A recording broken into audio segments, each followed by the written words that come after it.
धर्मेंद्र, मैंने तुम्हें कितनी बार बोला है ना कि जब भी मैं इस रूम में एंटर हुआ करूं चुपचाप यहाँ से निकल जाया करो। हिमांशी, तुम्हारी प्रॉब्लम क्या है? तुम्हें कितनी बार प्रॉब्लम बताई तो है मैंने कि ये शादी मेरी मर्जी से नहीं हुई है। अरे तो क्यों की शादी मुझसे? शादी मत करती ना। मना किया था मैंने अपने पापा से, उन्होंने एक ना सुनी मेरी, जबरदस्ती कराई है। तो मुझसे तो बोल सकती थी ना शादी से पहले, जब हमारी बात होती थी, तब क्यों नहीं बोला तुमने मुझसे? तुम्हें क्या लगता है तुम समझ जाते? तुम भी नहीं समझते धर्मेंद्र, ऐसे टाइम पे ना कोई नहीं समझता, सबको अपनी पड़ी होती है।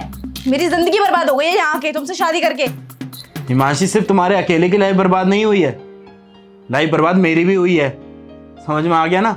अरे शादी के बाद ना सबकी ख्वाहिशें होती हैं कि उसकी वाइफ उसका साथ दे, उसके साथ हंस खेल के बात करे, चीजें शेयर कर सके वो बंदा उसके साथ। लेकिन नहीं, यहाँ 6 महीने हो गए हैं, 6 महीने से तुमने मेरे से ढंग से बात तक नहीं करी है।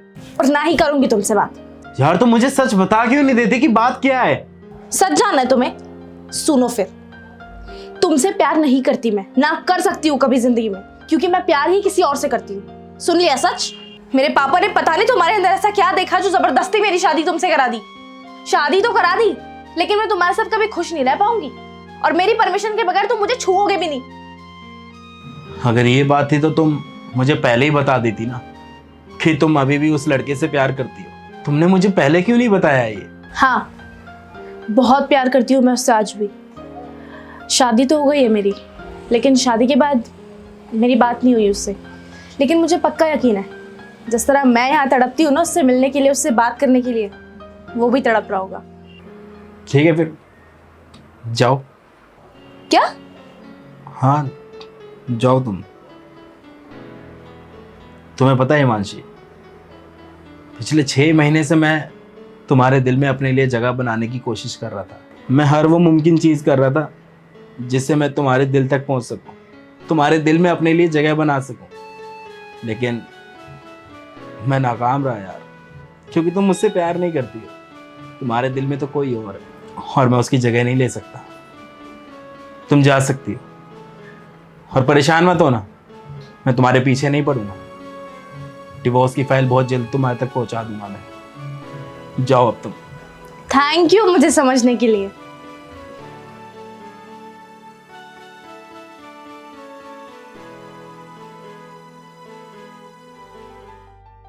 कैसे हो सुशाल? हिमांशी, तुम यहाँ? हाँ, मैं आ गई हूँ उसे छोड़ के, अब तुम्हारे पास, हमेशा हमेशा के लिए। अरे किसको छोड़ के आ गई? अपने हस्बैंड को। तू पागल वागल हो गई है क्या? मेरी शादी हो गई है। क्या? तुमने शादी कर ली?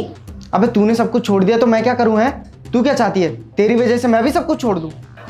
लेकिन सुशाल, मैंने सब कुछ छोड़ दिया है, अपने हस्बैंड को छोड़ दिया, घर तोड़ दिया, सिर्फ तुम्हारे लिए। देख ऐसा है, जहाँ से आई है ना वापस लौट जा, वरना कहीं मेरी बीवी ने सुन लिया ना तो तेरी वजह से बेखामा में कलेश हो जाएगा घर पे।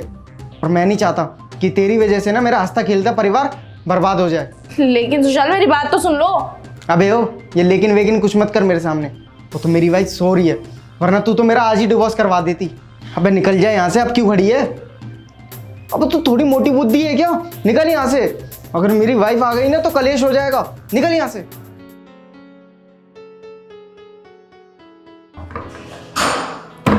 धर्मेंद्र,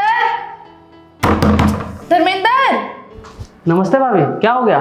नमस्ते भैया, धर्मेंद्र कहाँ है? मैं बहुत देर से दरवाजा खटखटा रही हूँ, खोल ही नहीं रहे हैं, ना जवाब दे रहे हैं। भाभी वो तो कल ही चले गए घर बेच के। खाली करके चले गए?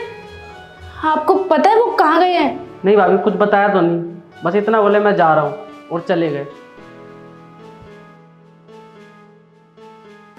तुम जा सकती हो, और परेशान मत होना, मैं तुम्हारे पीछे नहीं पड़ूंगा।